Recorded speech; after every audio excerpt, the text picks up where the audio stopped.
Great are thy judgments and cannot be expressed, therefore unnurtured souls have erred. For when unrighteous men thought to oppress the holy nation, they being shut up in their houses the prisoners of darkness, and fettered with the bonds of a long night, lay there exiled from the eternal providence. For while they supposed to lie hid in their secret sins, they were scattered under a dark veil of forgetfulness, being horribly astonished and troubled with strange apparitions. For neither might the corner that held them keep them from fear, but noises as of waters falling down sounded about them, and sad visions appeared unto them with heavy countenances. No power of the fire might give them light, neither could the bright flames of the stars endure to lighten that horrible night.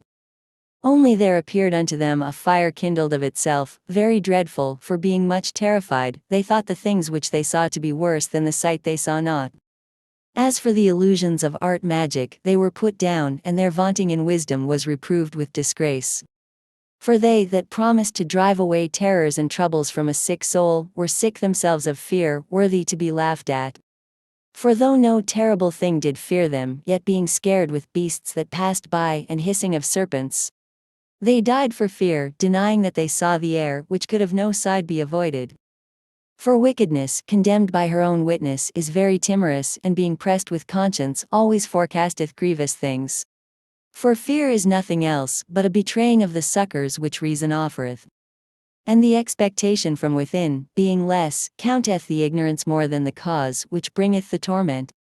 But they sleeping the same sleep that night, which was indeed intolerable, and which came upon them out of the bottoms of inevitable hell, were partly vexed with monstrous apparitions and partly fainted, their heart failing them, for a sudden fear, and not looked for, came upon them.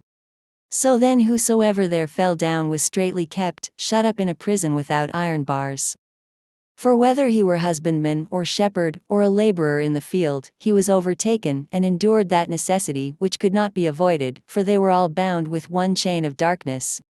Whether it were a whistling wind, or a melodious noise of birds among the spreading branches, or a pleasing fall of water running violently, or a terrible sound of stones cast down, or a running that could not be seen of skipping beasts, or a roaring voice of most savage wild beasts, or a rebounding echo from the hollow mountains, these things made them to swoon for fear. For the whole world shined with clear light, and none were hindered in their labor. Over them only was spread, in heavy night, an image of that darkness which should afterward receive them, but yet were they unto themselves more grievous than the darkness. Wisdom of Solomon chapter 18. Nevertheless thy saints had a very great light, whose voice they hearing, and not seeing their shape, because they also had not suffered the same things, they counted them happy. But for that they did not hurt them now, of whom they had been wronged before, they thanked them, and besought them pardon for that they had been enemies. Instead whereof thou gavest them a burning pillar of fire, both to be a guide of the unknown journey, and an harmless sun to entertain them honorably.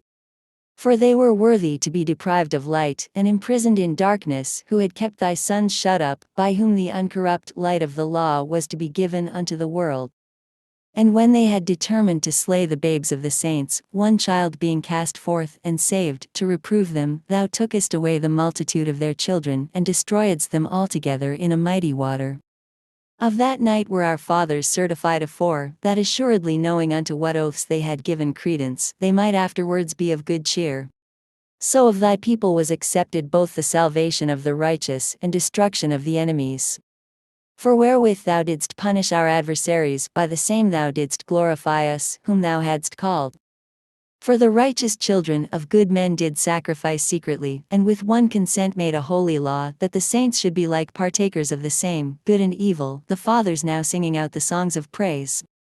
But on the other side, there sounded an ill-according cry of the enemies, and a lamentable noise was carried abroad for children that were bewailed. The master and the servant were punished after one manner, and like as the king, so suffered the common person. So they altogether had innumerable dead with one kind of death, neither were the living sufficient to bury them, for in one moment the noblest offspring of them was destroyed. For whereas they would not believe anything by reason of the enchantments, upon the destruction of the firstborn, they acknowledged this people to be the sons of God. For while all things were in quiet silence, and that night was in the midst of her swift course, thine almighty word leapt down from heaven out of thy royal throne, as a fierce man of war into the midst of a land of destruction. and brought thine unfeigned commandment as a sharp sword, and standing up filled all things with death, and it touched the heaven, but it stood upon the earth. Then suddenly visions of horrible dreams troubled them sore, and terrors came upon them unlooked for. And one thrown here and another there, half dead, showed the cause of his death. For the dreams that troubled them did foreshew this, lest they should perish, and not know why they were afflicted.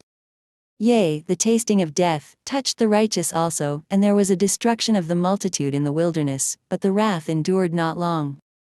For then the blameless man made haste, and stood forth to defend them, and bringing the shield of his proper ministry, even prayer and the propitiation of incense, set himself against the wrath, and so brought the calamity to an end, declaring that he was thy servant. So he overcame the destroyer, not with strength of body, nor force of arms, but with a word subdued him that punished, alleging the oaths and covenants made with the fathers.